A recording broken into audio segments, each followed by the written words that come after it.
Hello, users, and welcome back to another episode of Above It All, the show where I tell you what I think you need to know about things that I also think I should know.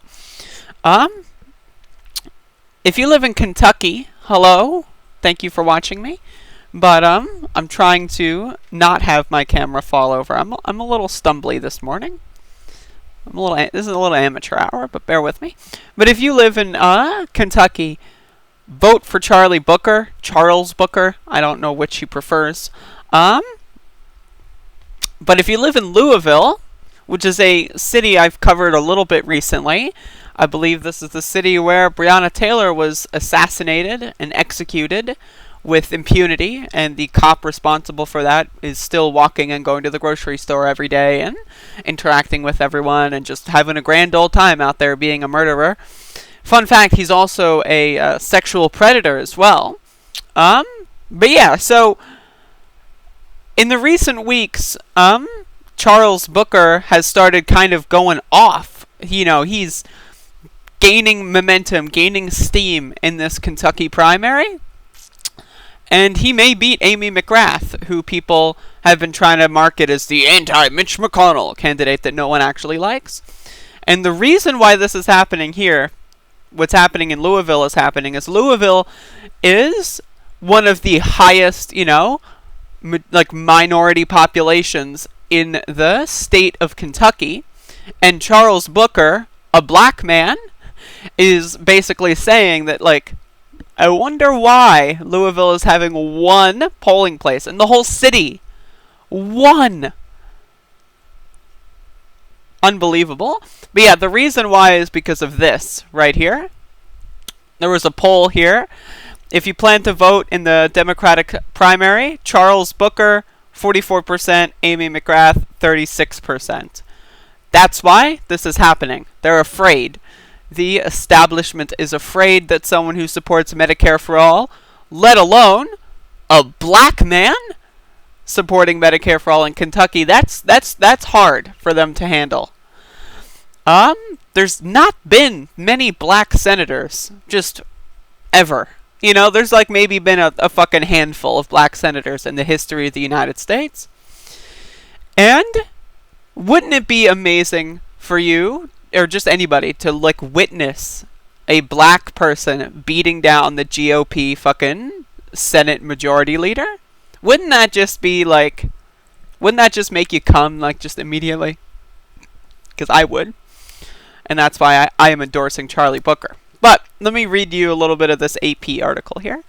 With only one polling place designated for Louisville on Tuesday, that's today, voters who didn't cast mail-in ballots or show up early could face long lines in Kentucky's primary election, the latest to unfold in a pandemic that has triggered unprecedented election disruptions across the country. Again, this happens every time. I've been covering elections now since 2016, and every single election, every fucking single one, when I was in South Carolina working with the Bernie campaign, I saw this firsthand. They always will change polling stations. Always. Always. Every single election you see every city in the country talk about how they change their polling locations. This is the modern day, fucking enforcement of fucking racist fucking Jim Crow voting segregation laws and shit. This is how they do it. They fucking deceive. I remember when I was in South Carolina with the Bernie campaign, I was talking to people. One person was like, I tried to vote, my polling place is closed, so I just came home. And it's oh, well, here, I'll help you look up where it is, if you want to go now before they close or whatever. But it's this is just disgusting, this shit. Anyway, so the outcome of a competitive Democratic U.S. Senate primary could hang in the balance if Election Day turnout is hampered in Louisville, the hometown of Charles Booker, who has mounted a strong late challenge against the presumed frontrunner Amy McGrath. If Charles Booker barely loses, I think the integrity of the election is in question, Republican State Representative Jason Nemes said on Monday. A Republican is saying that. Brazen. The winner of the primary will go against Senate Republican leader Mitch McConnell, who isn't expected to see a serious GOP primary challenge in November. there's a lot of just extra fluff here that I don't need to talk about that, yeah, it's bad. Anyway, that's of particular concern for Booker, who is black and is counting on a high turnout in Louisville. He said his campaign would keep a watchful eye and stand ready to mount a legal challenge if needed. There should not have only been one location, Booker said.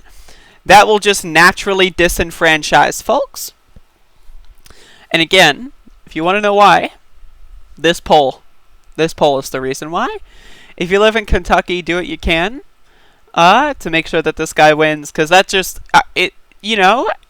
having someone, specifically a progressive black man, go against fucking Mitch McConnell, who is the modern figurehead of the fucking grand old racist ass party of the Republican Party.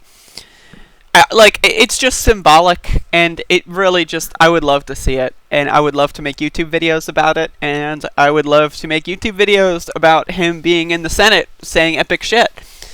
And again, thank you for watching this video. This is just a short one, but yeah, they're doing it again, and every single election, like last week or whenever the Georgia election happened, they did it there too. They do it in fucking everywhere. They did it in South Carolina. I know they did it in my state. I know that they fucking do that shit all the time in North Carolina. Where I used to live in Maryland, that, I never dealt with polling place changes, but I lived in a little bit of an interesting area. But either way, I've noticed that they do this all the time, and only one place for the whole city is so brazen. And we'll see how this plays out.